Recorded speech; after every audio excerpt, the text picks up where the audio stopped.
तीन शिरे सहा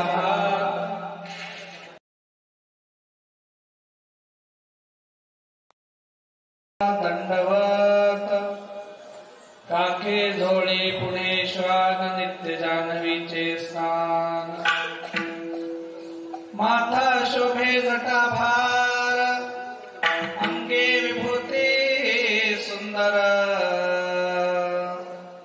काखे झोळे पुढे श्वान नित्य जान्हवीचे स्थान शंख चक्र गदा हाती शंख चक्र गदा हाती पायी खडावा गरजते काखे झोळे पुढे श्वान नित्य जान्हवीचे स्थान तुका म्हणे दिगंबरा तुका म्हणे दिगंबर तया माझा नमस्कार काखे झोळे पुढे श्वान नित्य जान्हवीचे स्थान नमन माझे गुरु राया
द्वंद्वातीतं गगन सदृशं तत्त्वमस्यादि लक्षणम् एकं नित्यं विमलम् अचलं सर्वधे साक्षिभूतं भवातीतं त्रिगुणरहितं सद्गुरु त्वं नमामि नित्यशुद्धं निराभासं निराकारं निरञ्जनं नित्यबोधं चिदानन्दं सद्गुरु त्वं नमामि ध्यानमूलं गुरुमूर्ति पूजामूलं गुरुपदं मंत्रमूलं गुरुर्वाक्यं मोक्षमूलं गुरुकृपा गुरुर्ब्रह्मा गुरुर्विष्णु गुरुर्देवो महेश्वरा गुरु साक्षात् परब्रह्म तस्मै श्री गुरुवे नमः महायोगपीठे तटे भीमरथ्या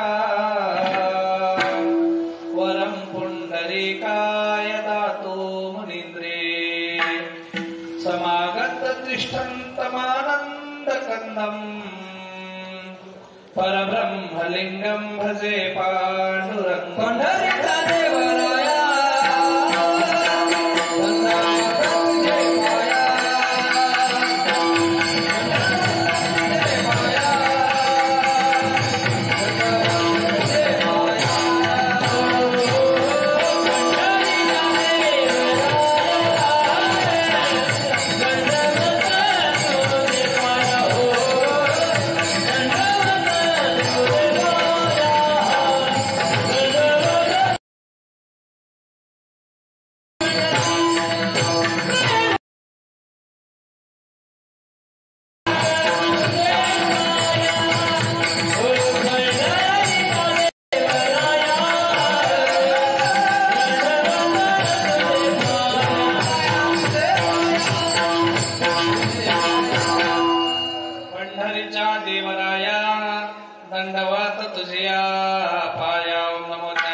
करुणा करा दयाळा, तुमचा अनुग्रह लादलो पावन झालो चराचरी. प्रस्तुत प्राप्त स्थळी प्राप्त वेळेला कीर्तन रूपी सेवेकरिता निवडलेला अभंग.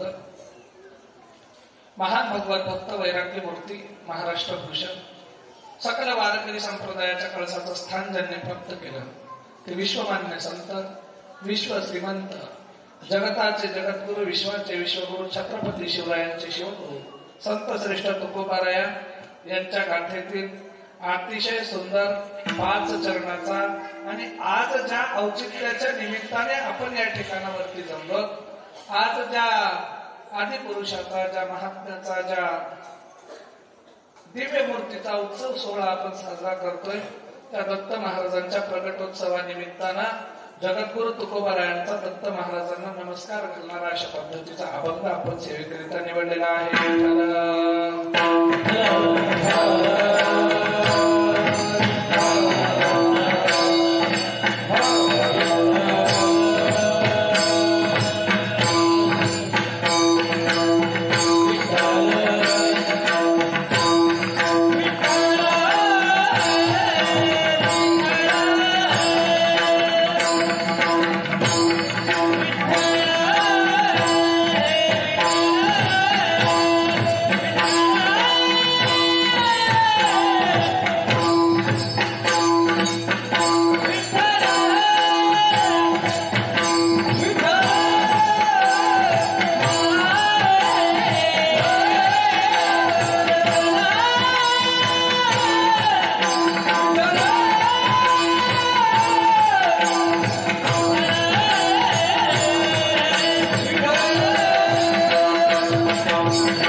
कीर्तनाला सुरुवात करत असताना अल्पसा परिहार द्यायचा तो असा. भगवान दत्त महाराजांच्या या जयंती निमित्त प्रगट उत्सवानिमित्त आयोजित हा हरिकीर्तनाचा कार्यक्रम आणि त्या निमित्ताने आपल्या मतदारसंघाचे लाडके आमदार साहेब श्रीमान बालाजीराव कल्याणकर साहेब यांचा शर्करा तुलेचा हा कार्यक्रम आयोजित केलेला आहे. पण काही कारणास्तव ते या ठिकाणी उपस्थित राहू न शकल्यामुळं त्यांच्या सुविद्य पत्नी श्रीमती संध्याताई बालाजीराव कल्याणकर या ठिकाणावरती त्या उपस्थित राहून तुम्हा सर्वांना या दत्त जन्मोत्सवाच्या शुभेच्छा देत असताना आपण हे जे काही आज आयोजन केलं त्या निमित्तानं तुम्हाला सर्वांना थोडस कावेना भेट देऊन तुमचा सत्कार स्वीकारण्यासाठी या ठिकाणावरती आलात. आज भगवान दत्त महाराजांचा प्रकटोत्सव आहे. नांदेड जिल्ह्यात नव्हे, महाराष्ट्रात नव्हे, तर संपूर्ण भारतभर त्या ठिकाणी दत्त महाराजांचा प्रकट उत्सव साजरा केला जातो.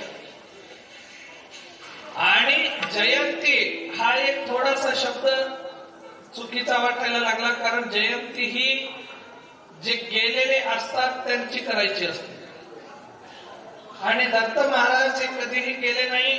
कारण रामविजय सांगतं, अवतार उदंड होती सवेची विनया जाती, ऐसी नव्हेगा दत्तमूर्ती नाशकल्पांते असेना. पण दत्त महाराजांचा अवतार हा अविनाशी आहे.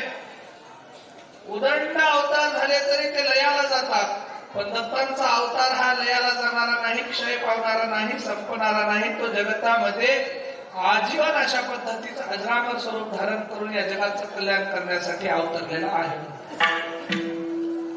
आणि म्हणून दत्त महाराजांचं प्रगट्य झालं. कुठं झालं? ब्रह्मा, विष्णू आणि हर या तिघांचा अंश स्वरूप माता अनुसयेच्या गर्भामध्ये संभव झाला, प्रसव झाला. आणि त्या स्वरूपात तीनही गुणाचे तीन अंश, तीनही देव त्या ठिकाणी प्रसूत झाले. आणि मग मातेच्या पोटी जन्माला आले, पण अविनाशी स्वरूप धारण करून. आणि मग या दत्त महाराजांचा जन्मोत्सव साजरा करत असताना कामामध्ये काम काही म्हणा, रामराम, आपल्याला आमदार साहेबांचा सत्कार तर करायचाच होता, पण तो करत असताना कुठल्या तरी कीर्तनाच्या माध्यमातून, कुठल्या तरी देवाच्या नामस्मरणाच्या माध्यमातून व्हावा आणि त्यातल्या त्यात आपल्याच ओळखीचा महाराज बोलवावा ही दुसरी वेळ आहे. त्याच्यामुळं या मागे वृद्धिंगत होत त्याच्यामुळं वृद्धिंगत होणाऱ्या या प्रेमाच्या प्रती मला श्यामभाऊंनी सांगितलं का महाराज दत्त जयंतीच्या दिवशी आपलं कीर्तन ठेवायचंय. आणि असा आमच्या आमदार साहेबांचा फार मताधिक्याने त्या ठिकाणी विजय झाला. जे काही राजकीय भाग आहे तो, आणि त्यांचा सत्कार आम्हाला करायचा आहे. आणि सत्कार करण्यापूर्वी आपण त्या ठिकाणी येऊन आम्हाला कीर्तनाच्या माध्यमातून 4 आशीर्वाद रूपी शब्द द्यावे आणि आमच्या या सत्कार रूपी या कार्यक्रमाला त्या ठिकाणी अध्यात्माची किनार लावावी अशा पद्धतीची विनंती त्यांनी केली. आणि मी मग थोडस धावता वेळ होता. आज सगळीकडे कार्यक्रम असतात, जवळपास सकाळपासून हा 3रा कार्यक्रम आहे. आणि म्हणून हे कार्यक्रम करता करता एक तर डोळ्याला झोपही नका, दुसरं शरीराला विश्रांती नका, आणि तिसरं त्या ठिकाणी बोलताना घसा बसून गेला, आता आवाज व्यवस्थित येईल. त्याच्यामुळं कसं बसं कोमट पाणी पीत पीत तुमच्यापर्यंत आम्ही पोहोचलो. आता कीर्तन समजून घेत असताना महाराज आजचं कीर्तन हे प्रासंगिक आहे, नैमित्तिक आहे आणि दिनवैशेषिक आहे. त्याच्यामुळे हा कीर्तनाचा सोहळा दत्त महाराजांना समर्पित असल्या कारणानं आज आपल्याला फक्त दत्त महाराजांचं चिंतन करायचं, इतरत्र काहीही नको. विठ्ठल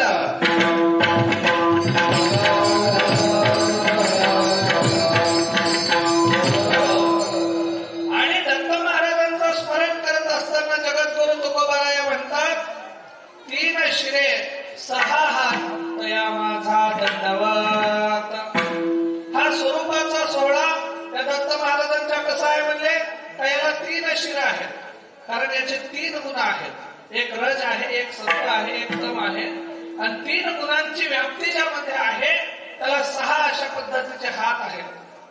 षडदर्शन असतील, षडविकारांचा नायनाट करणारे असतील, त्या ठिकाणी 6 हात धारण करून तो या जगतावरती आशीर्वाद देतो, असा तो दत्त आहे. आणि त्याला माझा नमस्कार असावा अशा पद्धतीची युक्ती जगद्गुरु तुकोबाराय देतात. महादत्त आहे कसा, तर काखेमध्ये याने झोळी घेतलेली आहे आणि पुढे त्याच्यानंतर समोर त्या ठिकाणी श्वान आहेत. श्वान म्हणजे वेदाचं प्रतिनिधित्व करतात. 4ही वेदांचं प्रतिनिधित्व करणारे 4 श्वान आहेत. त्यानंतर नित्य जान्हवीचं म्हणजे दैनंदिन त्या ठिकाणी वाराणसीला स्नान करतात, नित्य भ्रमण करतात, माहूर क्षेत्राला येऊन निद्रा करतात, कोल्हापुराला भिक्षा मागतात आणि अशा पद्धतीचं बद्रिकाश्रमाला गिरणाऱ्याला तपश्चर्या करतात. मग ही दैनंदिन हरदम फेरी त्या ठिकाणी दत्त महाराजांची चालते. त्यामुळे नित्य जान्हवीचं स्नान करणारं स्वरूप आहे. पुढे म्हणतात त्यांचं स्वरूप कसं, तर माथ्यावरती त्यांचा जटाभार शोभतो, अंगाला विभूती त्या ठिकाणी भस्म धारण केलेला आहे आणि हे अंगाला भस्म धारण केलेले एका हातामध्ये शंख आहे, एका हातामध्ये चक्र आहे, एका हातामध्ये गदा आहे, त्याच्यानंतर पायामध्ये खडावा गरजतात आणि अशा पद्धतीच्या या दिगंबर स्वरूपाला माझा नमस्कार असावा असं जगद्गुरु तुकोबाराय म्हणतात. अभंगाचा सरळ सरळ विठ्ठल.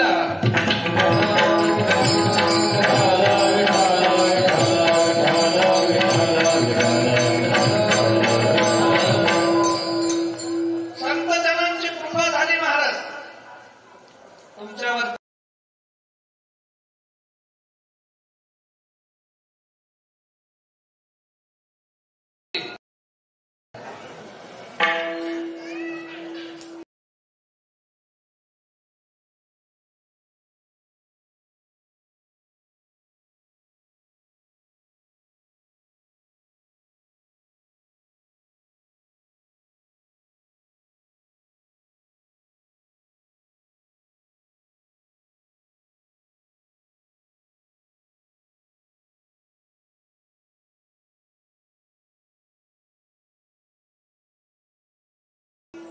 भेट झाल्याच्या नंतर हा चोर त्या संत महात्म्याला म्हणतो की महाराज तुमच्या सानिध्यात आल्याच्या नंतर थोडी दिव्यत्वाची प्रचिती यायला लागली मला आणि म्हणून काय करा, मला मी आजपर्यंत केलेल्या पापातनं मला थोडीशी निवृत्ती भेटावी, मी केलेल्या पापांचं त्या ठिकाणी हनन करता यावं, म्हणून मला एक थोडंसं का होईना तुम्ही एखादा उपदेशाचा शब्द द्या गुरुरूपानं, जेणेकरून माझ्या जीवाचा उद्धार होईल. अनंत पाप मी केलेत म्हणजे एखादं मला त्या ठिकाणी तुम्ही निवृत्तीचा मार्ग, या पापातनं मुक्तीचा मार्ग सांगा. त्यावेळेला महाराज म्हणजे अरे वेड्या, आता तू चोरी करतो तर चोरी करतो याचा अर्थ मी तुला चोरी करू नको म्हणणार नाही,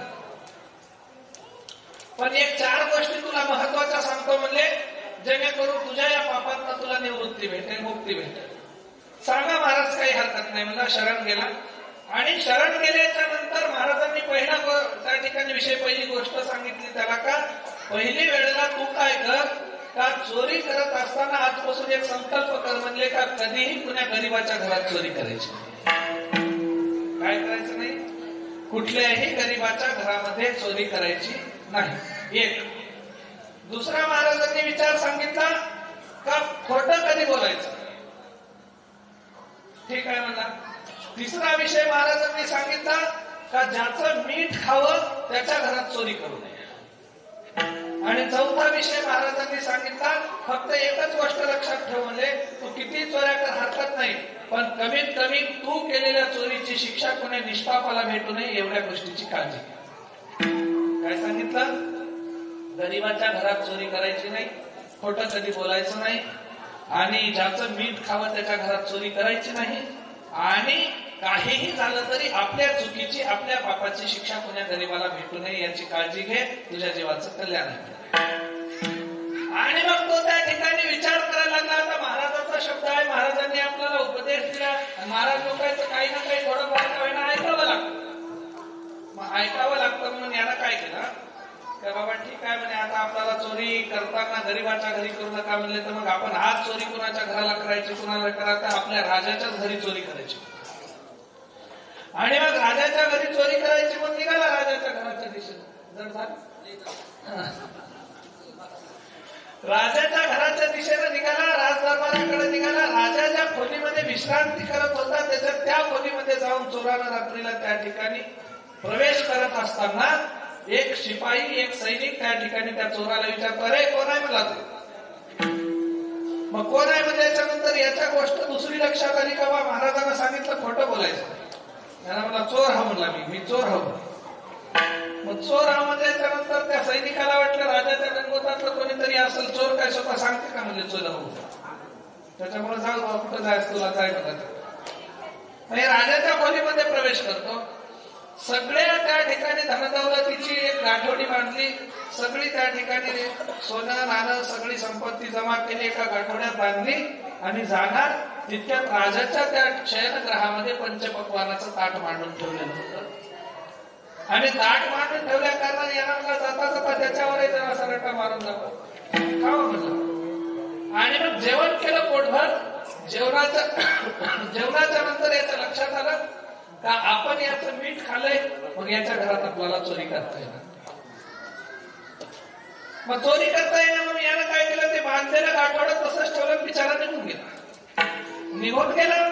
परिणामी त्या ठिकाणी राजा जेव्हा उठून पाहतो, जेव्हा सकाळ झाल्याच्या नंतर राजा पाहतो, त्यावेळेला पूर्ण धनाची गाठोडी बांधलेली दिसते, पण ही नेली कुणच नाही. मग नक्कीच कुणीतरी आपल्या घरामध्ये चोरी करायला आलं होतं. म्हणून राजाने आपल्या शिपायांच्या हाती राज्यातले सगळे चोर बोलवले.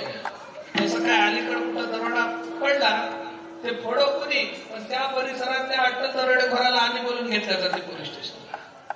तसं राजानं आपल्या दरबारात आपल्या राज्यातल्या सगळ्या चोरांना बोलून घेतलं आणि कुणीही सांगा ना मी चोरी करत होतो. परिणामी राजाचा विचार चालला होता की या सगळ्यांना फासावरती किंवा सुळावरती द्यावं. पण ह्या गोष्टीचा विचार त्या चोराला समजला की बाबा आपल्या राज्यामध्ये सगळे चोर राजाने बोलवलेत म्हणजे त्यांना शिक्षा भेटल. मग ही शिक्षा कुणाच्या हिश्श्याची आहे, आपल्या हिश्श्याची. महाराष्ट्रामध्ये की आपल्या केलेल्या पापाची शिक्षा दुसऱ्याला भेटू नये म्हणून त्यानं काय केलं, राजाच्या दरबारात आला. राजाला म्हणला महाराज मला क्षमा करा, ही जी तुमची सोन्याची गाठोडी चोरण्याचं काम होणार होतं ते माझ्याकडनं होणार होतं, याच्यातलं एकाही चोरानं काम केलं नाही ते, त्याच्यामुळे तुम्ही या लोकांना शिक्षा देऊ नका, काय द्यायची ती मला द्या. मग राजा म्हणला ठीक आहे, सगळ्या चोरांना मोकळं सोडून दिलं. पण राजा म्हणला अरे बाबा तू हे मला नेमकं येऊन का सांगितलंस, म्हणजे मी तर दुसऱ्याला शिक्षा देणार होतो. त्यावेळेला या चोरानं सांगितलं अशा अशा वेळेला अमुक कोणीतरी हिरागीर महाराजासारखा साधू मला भेटला होता आणि त्या साधूच्या संपर्कात गेल्याच्या नंतर त्या साधूनं मला सांगितलं मला का कुण्या गरीबाच्या घरी चोरी करायची नाही म्हणून मी तुमच्या घरात आलो म्हणे चोरी करायला. कुणा गरीबाच्या घरी चोरी करायची नाही, तुमच्या घरी आलो, खोटं कधी बोलायचं नाही म्हणून मी खरं सांगून तुमच्या खोलीत गेलो म्हणला राजाला, चोर हा म्हणून सैनिक. आणि त्याच्यानंतर तुमच्या या शयनगृहामध्ये तुमच्या खोलीमध्ये जेवायचं ताट वाढलेलं असताना मी ते खाल्लं आणि त्या महाराजांना सांगलं होतं म्हणला का मीठ जातं खावं त्याच्या घरात चोरी करू नये म्हणून मी चोरी न करता तुमचं मीठ खाल्ल्या कारणानं ते गाठोडं तसंच ठेवलं निघून गेलो. मग आता का परत आलास, कारण त्या महाराजांनी त्या साधूने चौथा एक शब्द सांगितला होता म्हणला का आपल्या केलेल्या करणीची शिक्षा कुणीही निष्पापाला भेटू नये म्हणून मी परत आलो म्हणजे. मग त्या राजाला कौतुक केलं आणि राजा म्हणला अरे जगभर उपदेश देणारे असंख्य गुरु मी पाहिले म्हणला, अनेकांना उपदेश देणारे हजारो गुरु मी पाहिले म्हणला, पण दिलेल्या गुरुच्या शिकवणीचा तंतोतंत उपदेश पाळणारा मोजका शिष्य तुझ्यासारखा मी पाहिला. आणि तुझा गुरु कोण आहे मला काही देणं घेणं नाही, पण याच्यानंतर माझा गुरु नक्की तू आहेस आणि माझं राज्य सगळं तुझ्या चरणावरती आपण. संत जनांच्या सानिध्यात गेल्याच्या नंतर जीवाची पापतापांची तुटी होते आणि संतांच्या सानिध्यात गेल्याच्या नंतर जीव हा पवित्र होतो. संत मुळात सगळा मळ धुवून काढतात आणि जीवाला शुभ्र निर्मळ करून त्या ठिकाणी परमार्थाच्या मार्गी लावतात आणि तोच का काय कुठला तरी अंश त्या ठिकाणी जगद्गुरु तुकोबाराया म्हणतात आमच्याही जीवनामध्ये संत जनांच्या सानिध्यामध्ये गेल्याच्या नंतर आम्हाला तो अवतरला, आम्हाला पांडुरंग परमात्मा असेल किंवा त्या ठिकाणी भगवान दत्तात्रय महाराज असतील, त्यांचं त्या ठिकाणी स्वरूप कळालं, 3 शिरांचं 6 हाताचं, म्हणून मी त्याला दंडवत घालतो अभंगाच्या पहिल्या.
6 हात 3 शिर का लक्षात आलं त्यांच्या? कारण या माग वेदांतामध्ये 2 गोष्टी आढळतात.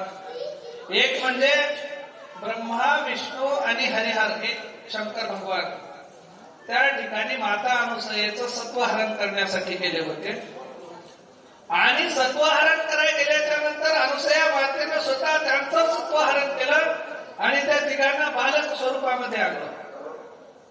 तिघही बालक झाले, मातेच्या पाळण्यामध्ये खेळू लागले. पण हे सगळं चालत असताना काही दिवसांनी त्यांच्या पत्न्या आल्या, त्यांच्याकडे अनुसया मातेकडे क्षमा मागितली आणि क्षमा मागितल्याच्या नंतर त्या तिघी जणींनी आपापले पती आपापल्या घराकडे घेऊन गेले. पण मातेच्या पोटी संतती नसल्या कारणानं मातेच्या मनातला हेतू हा अपूर्ण होता. का आम्ही ऋषीचे त्या ठिकाणी आमचं दाम्पत्य म्हणजे ऋषी कुळातलं आहे आणि आम्हाला एकही संतती नाही. परिणामी आम्ही इतके वर्षापासून भक्ती केली पण आमच्या भक्तीची पूर्तता झाली नाही. म्हणून अनुसया मातेनं काय केलं, परमात्म्याची पुन्हा साधना करायला सुरुवात केली. पण एक प्रसंग असा येतो का कौशिक नावाच्या कुळातल्या त्या ठिकाणी ब्राह्मणाची पत्नी सती होती. चांगल्या पद्धतीनं पतिव्रता होती आणि आपल्या पतीची सेवा करायची. मग ही जी सती पतिव्रता असणारी कौशिकाची पत्नी होती, त्या कौशिकाला थोडासा कुष्ठरोग होता.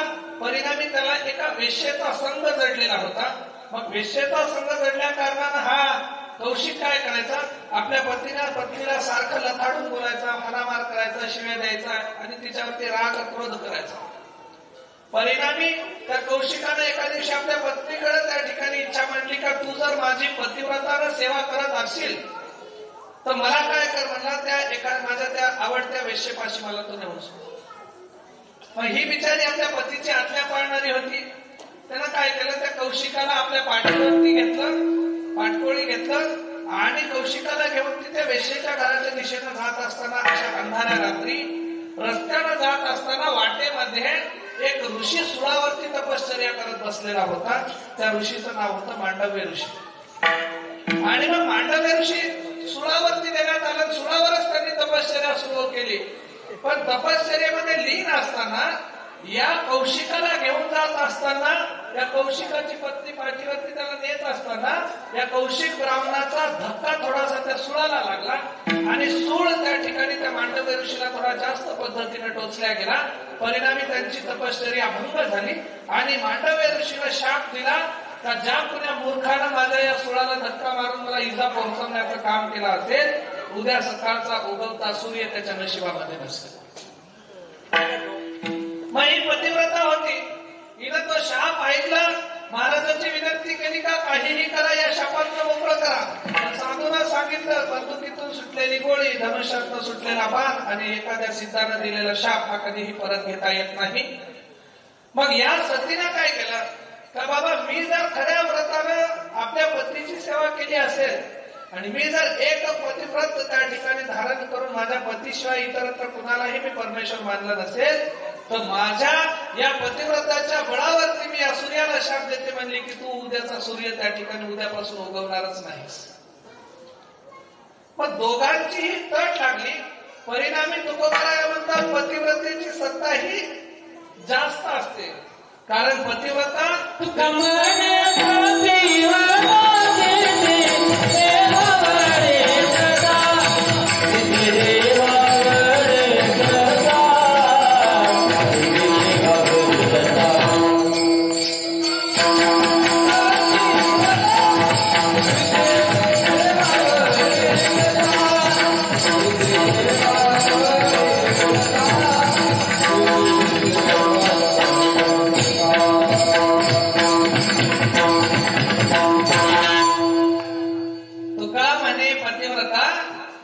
देवावरे सता.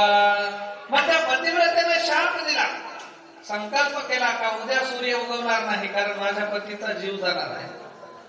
मग बऱ्याच प्रकारे संकट निर्माण झालं सृष्टीमध्ये. जोपर्यंत सूर्य उगवणार नाही तोपर्यंत चैतन्य येणार नाही. ज्या वेळेला चैतन्यच येणार नाही तर सृष्टी पुन्हा अबाधित राहणार नाही. मग याला बाधा होईल. मग काय केलं पाहिजे, सगळे त्या ठिकाणी या चराचरातले देव लोक त्या ब्रह्मदेवाकडे जाऊन प्रार्थना करतात का याच्यातनं आम्हाला सोडवा. आणि सतीनं संकल्प केलाय का सूर्याला उगवू देणार नाही. ब्रह्मदेव म्हणले एखाद्या माणसाला समजून सांगायचं असेल, एखादा अधिकारी आपल्याला त्रास देत असेल तर त्या अधिकाऱ्याला समजून सांगायचं असेल तर त्याच्यापेक्षा कुणीतरी मोठा अधिकारी समजून सांगावा. आणि म्हणून या पतिव्रतेला समजावून सांगायची ताकद आता त्रिभुवनात कुणाकडे नाही, पण एकच आहे. सप्त पतिव्रतांमध्ये श्रेष्ठ असणारी माता अनुसया, आणि माता अनुसयाच या बाईची समजूत काढू शकते, बाकीची कोणी काढू शकत नाही. त्यावेळेला ब्रह्मदेवानं सांगितल्यावर सगळ्या देवांनी प्रार्थना अनुसया मातेला केली. माता अनुसया या सतीपाशी आल्या. तिला सांगितलं तू सूर्याला शापातनं या संकल्पातनं मुक्त कर, बंधनातनं मुक्त कर. ती म्हणली माझ्या पतीचा जीव जात असेल तर मला या सूर्याचं काही देणं घेणं नाही, माझा पती मला पाहिजे. अनुसया मातेला सांगितलं अगं तुझ्या एका पतीसाठी अवघ्या सृष्टीला कशाला संकटामध्ये टाकते, तर तुझ्या पतीचा जर जीव जात असेल तर मी माझ्या योग सामर्थ्यानं पुन्हा तुझ्या पतीला जिवंत करते, पण तू सूर्याला मुक्त कर. अनुसया मातेनं सतीला सांगितलं, सतीनं ऐकलं, सूर्याला मुक्त केलं, सूर्य उगवला. तिच्या पतीचा जीव गेला, कारण साधूने दिलेला शाप हा कधीही व्यर्थ जात नसतो. त्या शापाची पूर्तता झाली आणि मातेनं त्या ठिकाणी दिलेला शब्द पुन्हा त्यांनी पाळला. तर आपल्या योग सामर्थ्यानं पुन्हा आपल्या भक्तीच्या जोरावरती त्या कौशिकाला पुन्हा जिवंत केलं, त्याचा कुष्ठरोग नाहीसा केला आणि त्या मातेनं त्या लोकांचा, त्या सतीचा, त्या कौशिकाचा सर्वांचा उद्धार केला, सृष्टीला संकटातनं सोडवलं. म्हणून सगळ्यात श्रेष्ठ अनुसया मातेला गणल्या जातात. महावृत्तांत झाल्याच्या नंतर सगळे देव अनुसया मातेला म्हणतात आम्ही तुम्हाला प्रसन्न झालो, कारण तुम्ही सृष्टीला या संकटातनं सोडवलंय. मग आता आम्हाला सांगा म्हणजे तुम्हाला काय हवं. त्यावेळेला अनुसया माता म्हटल्या आमच्या या ऋषीपत्नी धर्मामध्ये चालत असताना, ऋषीव्रतामध्ये चालत असताना आमच्या पोटी संतती नाही, फक्त एवढी खंत आहे. आणि तुम्हाला जर संतती द्यायची असेल तर माझी इच्छा आहे म्हणल्या त्या ब्रह्मा, विष्णू आणि हर शंकराने तिघांनीही माझ्या पोटी बालक स्वरूपामध्ये जन्म घ्यावा, एवढीच माझी इच्छा आहे. आणि मग इच्छा आहे म्हणायच्या नंतर यांनी सांगितलं तथास्तु म्हणले. काही वेळाच्या नंतर, काही काळाच्या नंतर आम्ही तुमच्या पोटी ब्रह्मदेव त्या ठिकाणी अंश स्वरूपाने, विष्णुदेव अंश स्वरूपाने आणि शंकर भगवान अंश स्वरूपाने, तिघही आम्ही 3 गुण त्या ठिकाणी तुमच्या पोटी अंश रूपाने स्थापित होऊ आणि तुमच्या पोटी त्या ठिकाणी जन्माला येऊ. आणि त्याच्यानंतर एक या चराचरामध्ये चंद्र नावाने असेल. ब्रह्माचं नाव चंद्र ठेवण्यात येईल, त्याच्यानंतर विष्णूचं नाव दत्त ठेवण्यात येईल आणि या शंकराचं नाव दुर्वास ठेवण्यात येईल. 3ही बाळक काही वेळेच्या नंतर अनुसया मातेच्या पोटी जन्मले. तिघांचंही नाव ब्रह्मा, दुर्वास, चंद्र, दुर्वास आणि दत्त ठेवण्यात आलं. चंद्र अवकाशात स्थानापन्न झाले. त्याच्यानंतर दुर्वास जगत कल्याणासाठी तपश्चर्येला भ्रमंतीला निघून गेले. पण श्रीहरी श्रीमन नारायण त्या ठिकाणी जे होते ते ब्रह्मा आणि या शंकराचा अंश घेऊन त्रिगुणात्मक त्रिमूर्ती दत्त हे झाले. तेव्हा त्यांनी 3 मुख आणि 6 हात अशा पद्धतीचे धारण केले. म्हणून त्यांचं स्वरूप तुकोबारायांनी सांगितलं 3 शिरे 6. आणि मग या स्वरूपाचं वर्णन करत असताना ही फेरी, हे दत्त महाराजांचं स्वरूप नित्य फेरी करतं, या भ्रमण करतं या जगतामध्ये आणि जगाच्या कल्याणासाठी आपल्या काखेमध्ये झोळी घेतली. अवघ्या विश्वाच्या पापाची वृत्ती जिथं होते ते सगळे पाप आपल्या झोळीमध्ये टाकून घेऊन त्याला भस्मसात करण्याचं काम दत्त करतात. द म्हणजे देणारा, त म्हणजे तारणारा, म्हणून दत्त अशा पद्धतीचं नाव आहे. अत्री महर्षींचा कुमार म्हणून त्याला दत्त अत्रेय अशा पद्धतीचं नाव पडलं.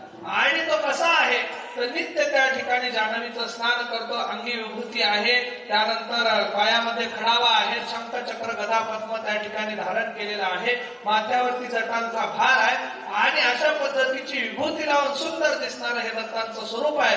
आणि त्याला माझा नमस्कार असो अशा पद्धतीचा तुकोबाराय त्या ठिकाणी सांगत. मग ही ओळख तुम्हाला आम्हाला कोणी करून दिली? संतांनी करून. मग साक्षात मुळात देव पाहणारे इथं कोणी आहे का? एखादं कोणी असं आहे का ज्यानं देव पाहिला? हात वर करावा. एखादं नाही, कोणीच पाहिलं नाही. मग देवाचं नाव तर रोज घेता, पाहिलंच नाही त्याचं नाव कसं घ्यावं? कारण या देवाची मुळात ओळखच संतांनी करून दिली. आणि 4 प्रकार सांगितले, एक भगवान, एक देव, एक परमात्मा, एक ईश्वर. भगवान हे जन्म घेतात पण त्यांच्या अवताराची त्या ठिकाणी लय होते. देव हे सूर्य, चंद्र, त्याच्यानंतर पृथ्वी, आग, तेज, वायू हे देव आहेत, देवता आहेत. त्या कधीही जन्मही घेत नाहीत, कधी मरत नाहीत, हे अमर आहेत. त्याच्यानंतर परमात्मा परमात्मा हा स्थिर असतो. श्रीमंत महा काय म्हणतात श्रीराम तिथे महाविष्णू, ते कधी जन्म घेत नाहीत, कधी मरत नाहीत, ते स्थिर राहतात, त्यांचा जन्मही होत नाही, लयही होत नाही. आणि एक सांगितलं, ईश्वर हा मनुष्याच्या अंतःकरणामध्ये वास्तव्य करतो आणि त्याला पाहायचा असेल तर साधनेच्या, योगाच्या आणि नामस्मरणाच्या, चिंतनाच्या बळानं पाहता येते.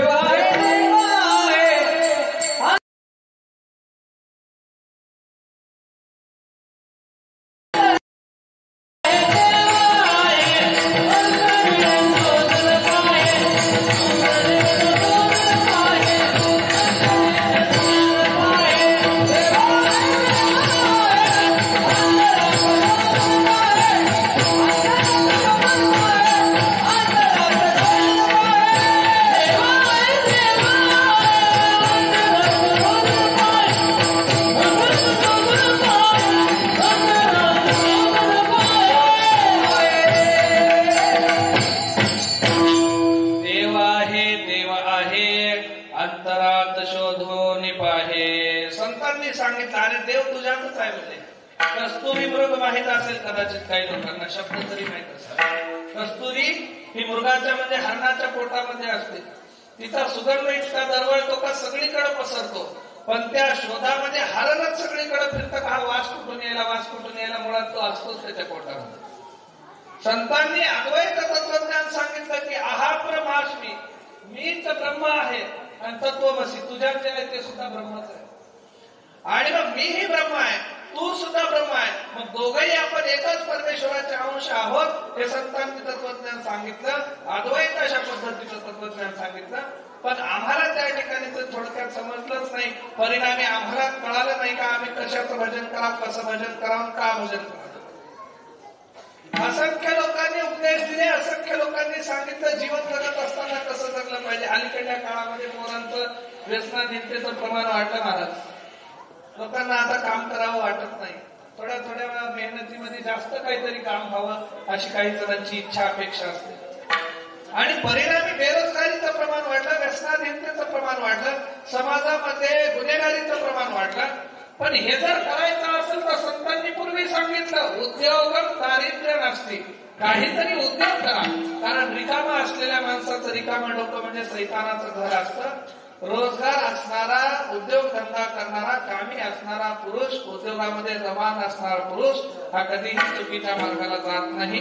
आणि काहीच नाही जमलं तर मग महाराज व्हा म्हणले, आहे की नाही. काहीच नाही जमलं तर महाराज व्हा म्हणले. पण महाराजही आता बराच लफडे बात निघालेत महाराज खूप लोक.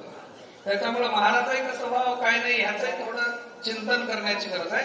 पण संतांनी सांगितलं हुशारी करण्यापेक्षा, हो आम्हाला आमच्या वाडवडिलांनी, पूर्वजांनी काय दिलं, कमीत कमी त्या परंपरेला जरी आम्ही जतन केलं. ते काय झालं महाराज, एका सावकाराच्या घरी, सावकार थोडासा चिकूसच होता, सावकाराच्या घरी त्या ठिकाणी 4 पाहुणे आले. आणि पाहुणे आल्याच्या नंतर त्या सावकारानं आपल्या पोराला बोलावलं, साहेब मला काय तर मिठाई घेऊन ये. आणि मिठाई घेऊन ये म्हणल्याच्या नंतर ते पोरगं दुकानामध्ये गेलं. दुकानदाराला सांगितलं का आम्हाला थोडीशी मिठाई द्या. त्या सावकाराच्या दुकानदाराला सांगितलं बाबा अगदी लोण्यासारखी मिठाई देतो. याला वाटलं लोण्यासारखी म्हणजे मिठाईपेक्षा लोणी चांगलं आहे की. लोण्याच्या दुकानावरती गेला, लोणेवाल्याला म्हणतो की बाबा आम्हाला चांगलं लोणी द्या. ते लोणीवाला म्हणला काळजीच करू नको, अगदी मधासारखं लोणी देतो. याला वाटलं या मधासारखं लोणी म्हणजे मध लोण्यापेक्षा चांगला. मग मधाच्या दुकानावरती गेला, त्याला म्हणला बाबा आम्हाला चांगल्या प्रतीचा मध द्या. तर म्हणलं चिंताच करू नको, अगदी पाण्यासारखा मध देतो. मग या पोराला वाटलं पाण्यासारखा मध म्हणजे मधापेक्षा पाणी चांगलं. मग पाणी तर आपल्या घरीच आहे म्हणला, कारण सावकाराचं आलं घराकडे फिरवलं. इथल्या सावकाराचं नाही, दुसऱ्या सावकाराचं सांगा. इकडून एक सावकाराचं इकडून एक असं त्याचं मला आणखी काही माहितच नाही. पण ते दूरच्या सावकारांची गोष्ट आहे. तर ते पोरगं घराकडे आलं आणि बापाला सांगितलं बाबा मिठाई आणायला गेलो लोण्यासारखी म्हणलं, लोणी आणायला गेलो मधासारखी म्हटलं, मधा आणायला गेलो तर पाण्यासारखी म्हणलं, पाणी तर आपल्या घरी आहे परत आलो म्हणला. बापाला वा अरे माझं पोरगं म्हणून शब्दच म्हणे तो, काय काय नाही. पण खुश होत असताना बापाला त्याच्या पाठीवरती धप्पू मारला. अरे गाढवा, मग इतकं कळत होतं तर इतके दुकानं फिरायची काय गरज होती म्हणला, तुला किती चप्पल शिजली असेल. वर्ग म्हणला बाबा तुमचं पोरग हो म्हणून शोभतो ना, मग चिंता करू नका म्हणला, मी आपली चप्पलच घातली नव्हती त्या पाहुण्याची चप्पल घालून विठ्ठला.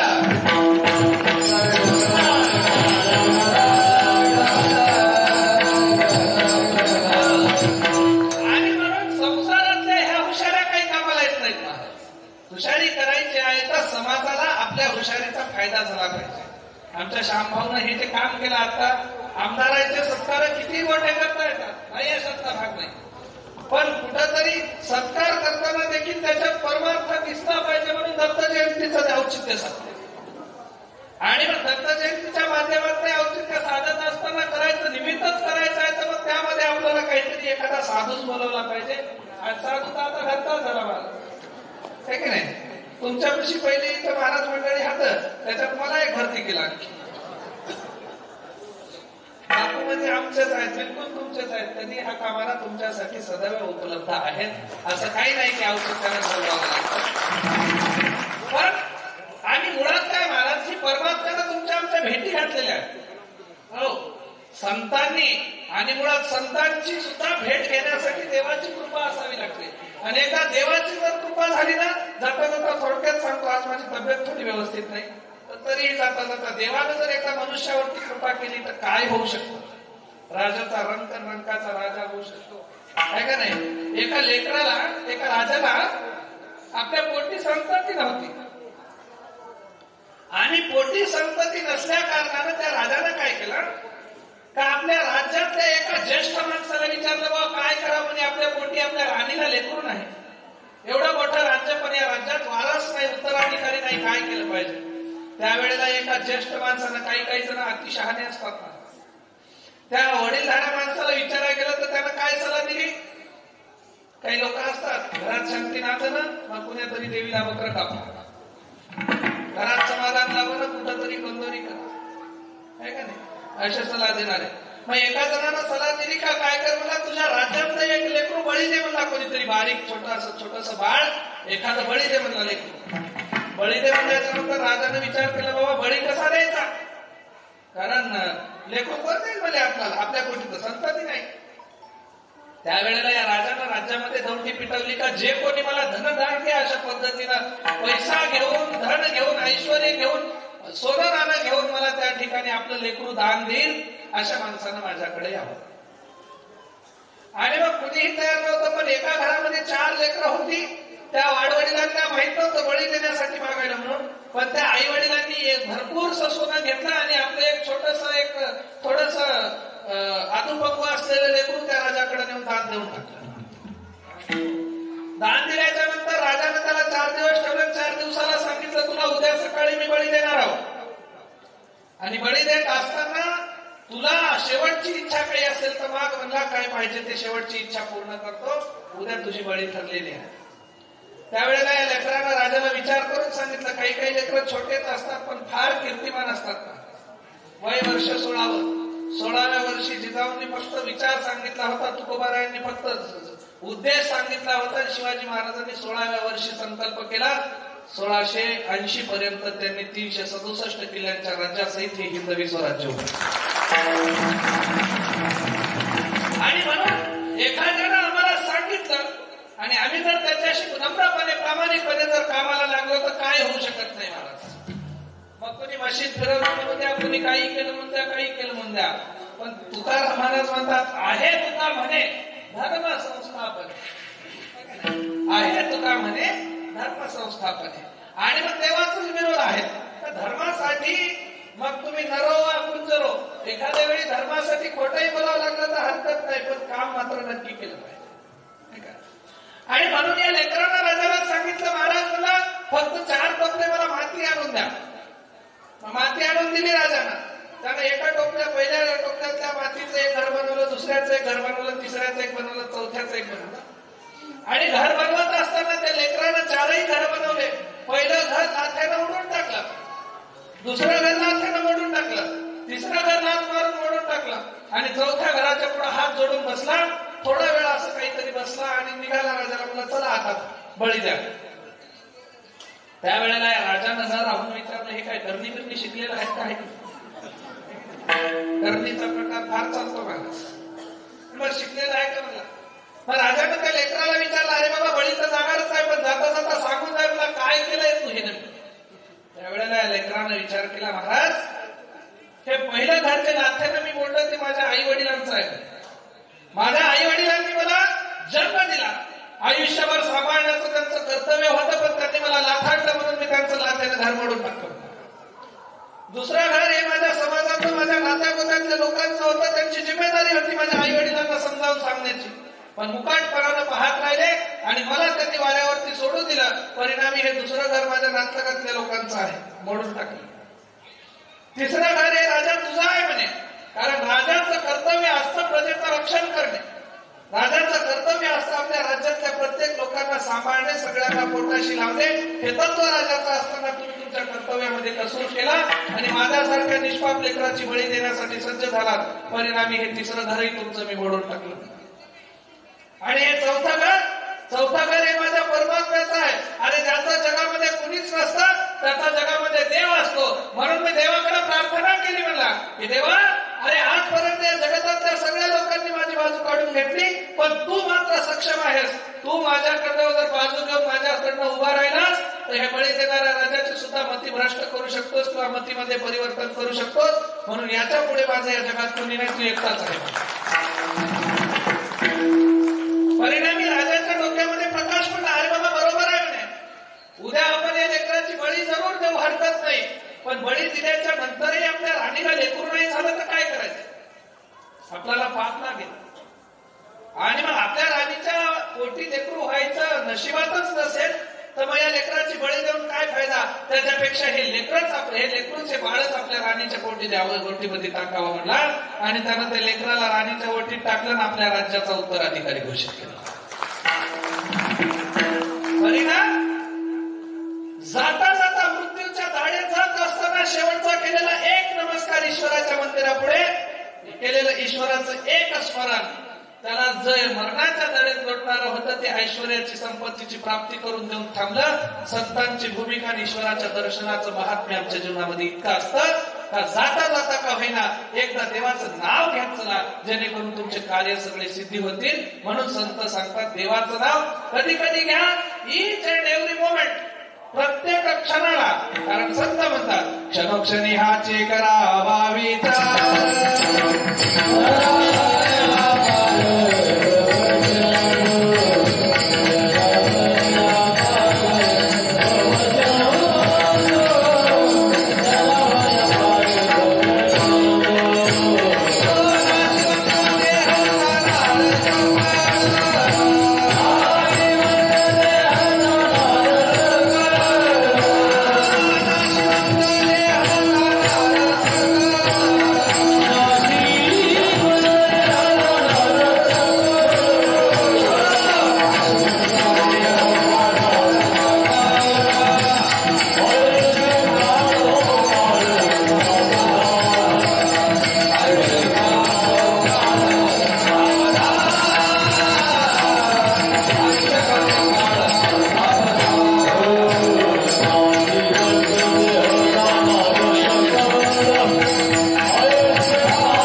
क्षणोक्षणी हाची करावा विचार करावया पार भव सिंधू.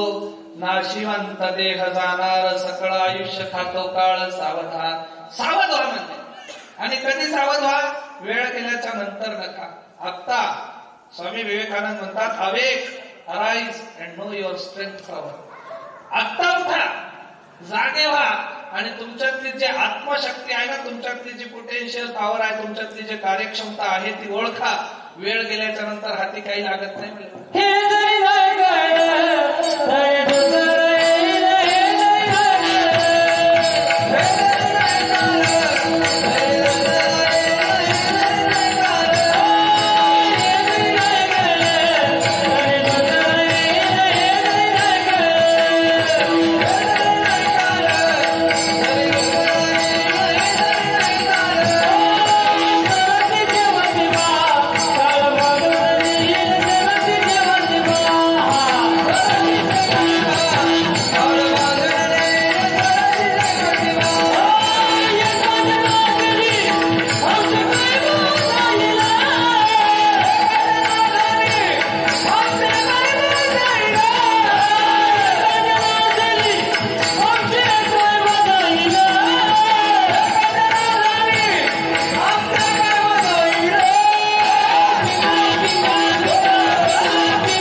आता ते सध्या आरक्षणाच्या भानगडी चालू होता की जास्त.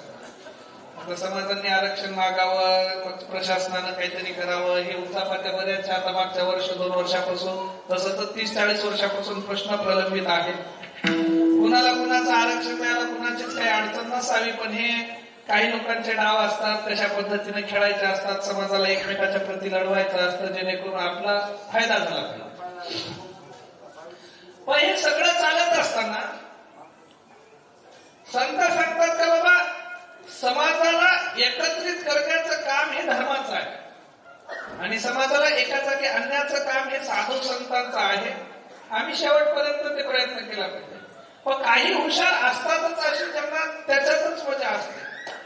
पण महाराज म्हणतात एकदा जर का वेळ गेली, आयुष्यभर तुम्ही कपट त्या ठिकाणी कारस्थानं काहीतरी करतच राहाल हो. पण ज्या वेळेला काळ तुमच्या जवळ येईल त्यावेळेला सगळ्या गोष्टींचं लक्ष येतं डोळ्यासमोर का नेमकं आम्ही काय केलं, आयुष्यभर आम्ही काय केलं. आणि मग तेव्हा कुठंतरी हाती उरतो तो पश्चाताप. आणि मग काय झालं महाराज, ते एका दादाचे पाय थोडे काळे निळे पडत होते तगडे. आणि मग पाय काळे निळे का पडायला लागले म्हणून बिचारा डॉक्टरकडे गेला. आणि डॉक्टरकडे गेल्याच्या नंतर डॉक्टरला म्हणलं, डॉक्टर साहेब माझे पाय काळे निळे पडायला लागले, थोडंसं काय बघा मला, इलाज काय आहे. आता डॉक्टर होते आरक्षणाच्या कोट्यातून भरलेले.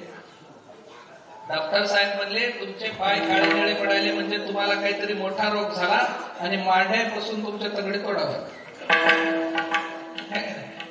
तोडा लागतो, नाही तर तुम्ही मरता म्हणल्याच्या नंतर मरता काय करता, चला काही हरकत नाही. महाराज मला दगडापेक्षा वीट होऊन मरण्यापेक्षा पाय गेले तर काही हरकत नाही, मला तोडून टाका. डॉक्टर मला चिंता करू नका, तुम्हाला दुसरे प्लास्टिकचे बसून देतो आर्टिफिशियल, आहे का नाही. तुम्हाला चालता फिरता येतं, थोडासा कुबड्यांचा आसरा घ्यावा लागेल, पण तुमचे पाय तुम्हाला दिसतील म्हणजे. ठीक आहे, मला ऑपरेशन झालं, पाय तोडण्यात आले, सगळं झालं महाराज प्रकार. पण ते परत चालाय फिरायला लागलं. काही दिवसाच्या नंतर पुन्हा त्याचे जे बसवलेले पाय होते ते सुद्धा काळे निळे पडायला लागले. ते कळले काळे निळे.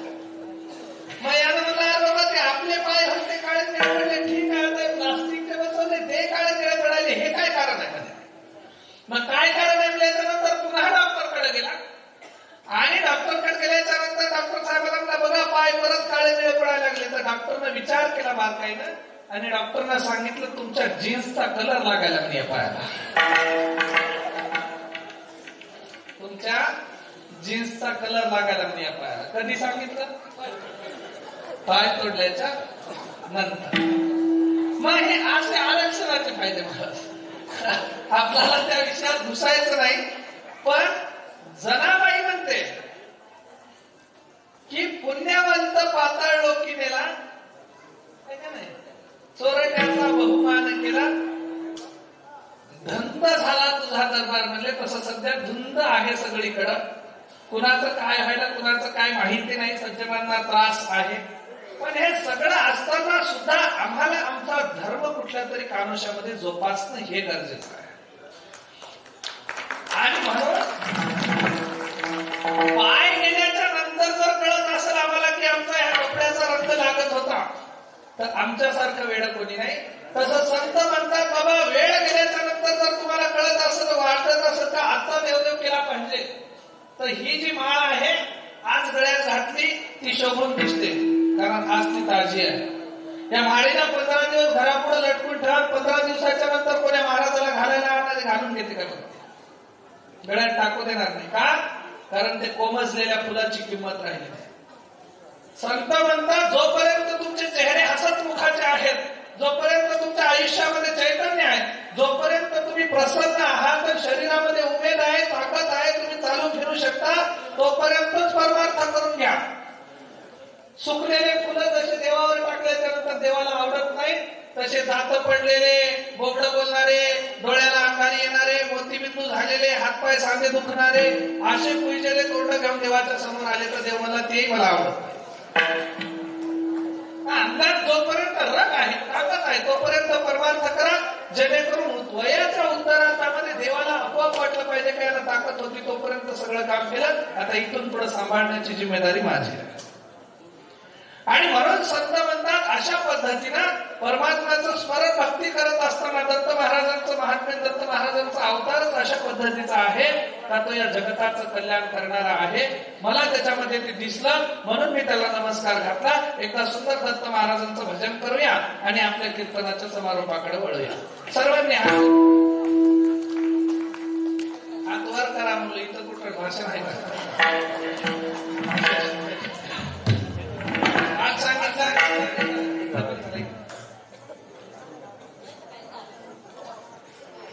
हात वर करा म्हणून काल जणायला सांगितलं. काही जणायला ते असे सोंग दाखवल्यासारखे.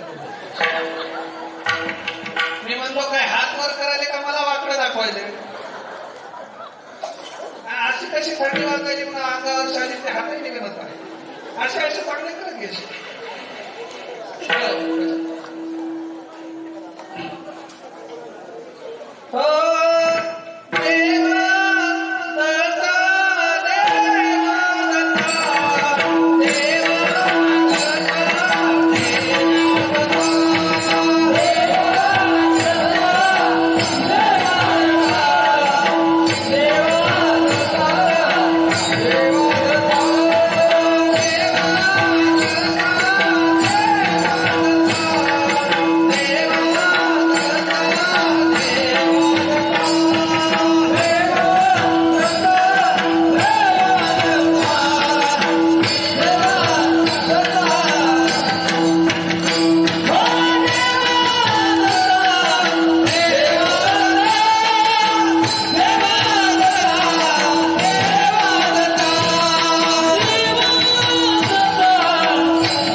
दत्त परमात्म्याचं भजन करत असताना, दत्तांचं चिंतन करत असताना खरं तर श्यामबाबा ताकदच नव्हती. तितका वेळ बसायची.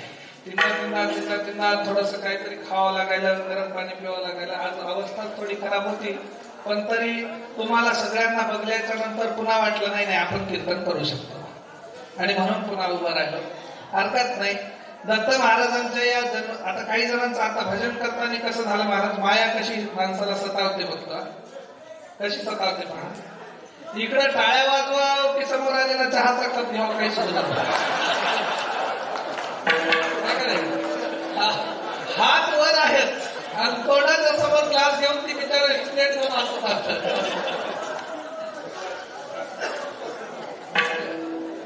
आता नजर चाहत आहे पण हातावर महाराजांची नजर आहे, कसं करा, घेऊ की नको, घेऊ की नको.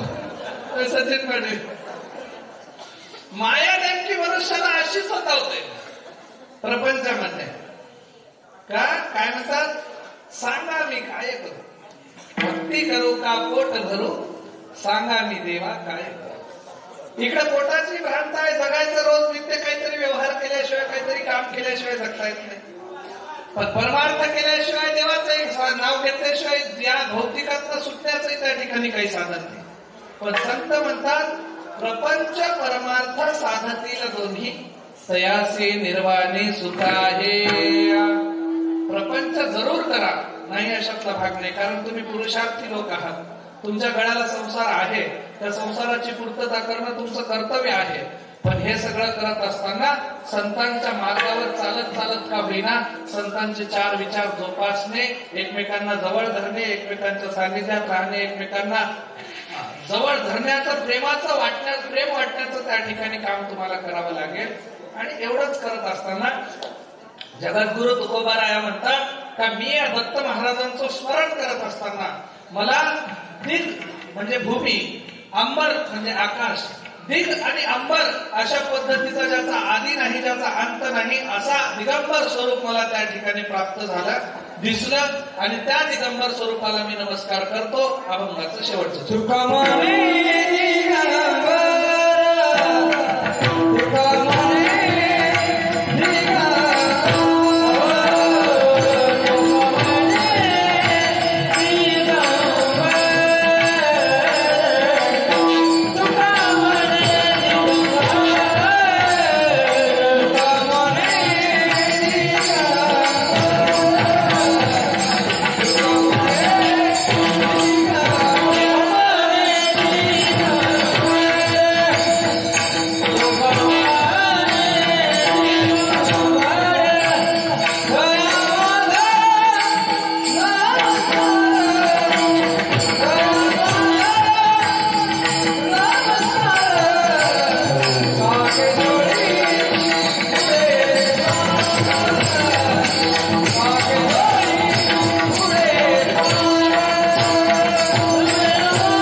तीन शिरे सहा हात तया माझे दंडवत काखे झोळी पुढे श्वान नित्य जान्हवीचे स्नान.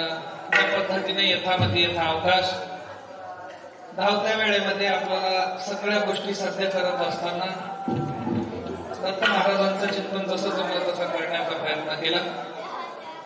थोडस तब्येतीची अस्वस्थता असल्याच्या नंतर सुद्धा तुम्ही सर्वांनी इतक्या आनंदाने कीर्तन श्रवण केलं. या सर्व मंडळींनी अतिशय सुंदर पद्धतीने आपल्या गायनाची असेल वादनाची असेल सर्व प्रस्तुती त्यांनी सुंदर पद्धतीने उत्कृष्ट पद्धतीने केली. माझ्यासोबत आमचे सुंदर अशा पद्धतीची पकवाजाची साथ करणारे सेवा करणारे विकास दादा बेलुकर आणि नरवडे गुरुजी यांचं मार्गदर्शन लाभलेले शिष्य असणारे आमचे गोविंद महाराज वगैरे वडगावकर. त्यानंतर विनेकरी बापू आमचे आपल्याच गावचे गावकर महाराज. त्यानंतर प्रेम महाराज नको म्हणलं तरी हसत राहणारे. इकडे एक सावकार बसलेले आजा सगळी मंडळी ईश्वर महाराज सावरगावकर. त्याच्यानंतर दोनही महारथी गायन करणारे अतिशय गायन सम्राट असणारे त्या ठिकाणी आमचे संतोष महाराज परांडे हिंगोली आणि त्यानंतर कचरू महाराज गाडे भुगावकर. सुंदर पद्धतीने सर्वांनी साथ दिली. 7 दिवसापासून आम्ही सकाळ दुपार संध्याकाळ कीर्तन कथा कथा करता करता करता करता आज आमच्या मोढारकर बापून आपल्या सिस्टीम मधून आमची वसुली केली. कशी की नाही विचारायला जागा पाहिजेत होती. जागा बरोबर मिळाली आणि मग पडवायला सुरुवात केली. त्याच्यामुळे त्याच्या मनाची इच्छा तुमच्याकडनं पूर्ण झाली. सिस्टीम वाल्यांनी पण चांगल्या पद्धतीने आपलं सहकार्य केलं. आमच्या नांदेड जिल्ह्यामध्ये वेगवेगळ्या पद्धतीनं बातम्या असतील, धार्मिक क्षेत्रातल्या असतील, राजकीय क्षेत्रातल्या असतील, पुढाऱ्यांच्या असतील, सामाजिक क्षेत्रातल्या असतील, आर्थिक क्षेत्रातल्या असतील, सगळ्या पद्धतींचं एक सुंदर पद्धतीने कव्हरेज करणारे आमचे राजमुद्रा न्यूज लाईव्हचे दांडगे पाटील आहेत आणि त्यांच्या माध्यमातून त्यांच्या चॅनलकडे आता आपलं हे कीर्तन आता पूर्ण होईपर्यंत लाईव्ह होतं आणि ते कधीही तुम्हाला पाहता येण्यासारखं आहे.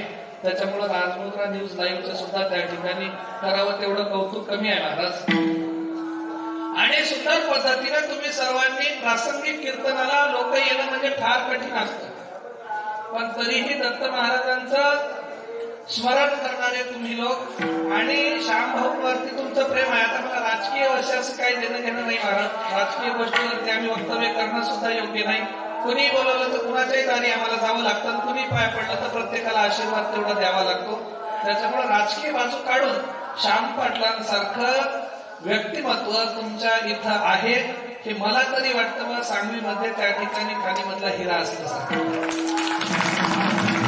आणि असे बरेचसे हिरे आपल्या इथं आहेत. नाही असं नाही, तुम्ही सगळे हिरेच आहात. एक दोघांचं नाव घेणं दोघा तिघांचं नाव घेण्यापेक्षा 7 दिवस मी कथेमध्ये इथं होतो. अवघ्या सांगलीच्या लोकांनी जितकं भरभरून प्रेम दिलं मला वाटतं त्याच्यामुळेच आमदार साहेबांचा तुमच्यावर जीव लागला काय.